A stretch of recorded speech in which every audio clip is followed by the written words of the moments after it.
Alright guys, in the last video I showed you the 6 tanks here and the stand I built. I had these, I bought this 16 gallon, they call it a 16 gallon widescreen aquarium. It's as tall as a 20, or it's about as tall, almost as tall as a 29 gallon. And it's as wide as a 20 long, and it's thin. It's about as wide as a 5 gallon. Which I think I'll put my angelfish in that once I get this tank cycled and get it ready to go. And then down here we have a 20 gallon, which I'll probably end up putting babies in, not sure yet. I'm probably not going to keep the decorations in that tank. I may or may not sure yet. I actually think I'm going to take the sand out of the aquarium. That was in there when I got it, and don't really think I'm going to be using it. Probably put a thin layer of gravel in, or keep it bare, not sure yet. Of course, the breeding setup here with the guppies, platies, and black skirt tetras, and these up here are still empty. I wanted to go into more detail about the rack. The rack is 2x4s. I built it myself, did all the measuring to fit the tanks in, got it pretty perfect with the way they fit in there. There's a little bit of gap on each side, and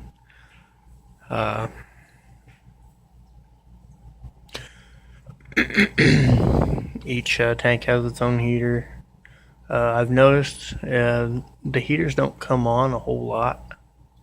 I may see them come on maybe twice, 2 to 3 times a day. I stare at the tank a lot.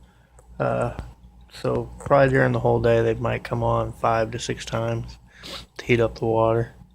In the Scuppy tank we have the spawn mop. It's just yarn. You wrap it around a book, you tie it on one end, cut the other end, and have spawn mop, put it in the tank, squeeze it, get the air out, let it sink to the bottom. So if they do end up having babies and I can't get to the mom in time, the babies have a place to hide so they don't get eaten.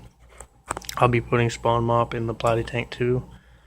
And I still need to get the crochet mesh, I think it's called. So when they lay the eggs will fall to the bottom of the tank and they can't get to them. And of course the breeder box up there that you put the live bearers in. And still have 2 5 gallons down here I'll use for fry. And I have another 10 here that I got today. I got it for free. Holds water. Went ahead and checked to make sure it held water. It does, so I'll be using that somewhere. With this other part, I went ahead and built off of the existing stand. Built over and down. I wanted this 20 gallon up a little higher, but when I did the cutting for these two 2x4s, I got them a little bit short. So the tank actually sticks under this stand a little bit, about 1.5 to 1 inch.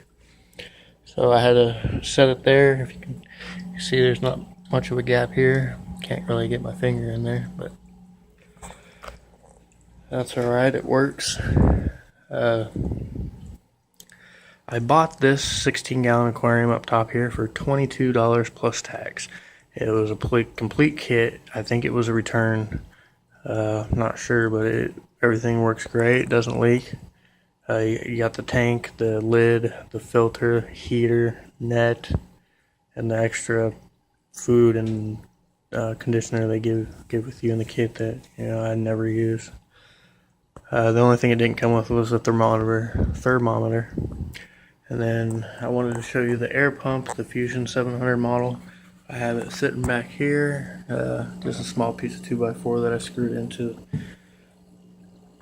to hang off so I could set that somewhere up higher. 2 outlets, adjuster, which I've used Fusion for. This is actually my 4th or 5th Fusion pump I've bought. I even have a smaller one down there I think it's the smallest one you can buy. I think it's like $5, $5 or $6. It works great to power a sponge filter, actually 2 sponge filters on its own, which is pretty nice. I have that one down there for backup. And then the lights I'm using here are LED. I bought them off Amazon for $13. I mean, they're multicolored, but when they're all on together, they make a white, like a white light with a little bit of a blue tint, and it came with the remote for on-off and changing colors and brightness, which is nice. I only use white, and you got, there's blue, green, red, and but I always use white, and I've got no need for any other color. It just contains brightness, but I always keep it to the brightest setting since it doesn't seem to be that bright, but it works good enough to see the fish. Feed all my fish with Omega-1 protein formula. I supplement it with brine shrimp and bloodworms. Check back soon for another update. Once I get the angelfish and get that going, I'll make another video. Then later on I will go into depth on each fish and how I breed them and how I do things, just to give you an idea of how to do it. If you like the video, subscribe, and thank you for watching.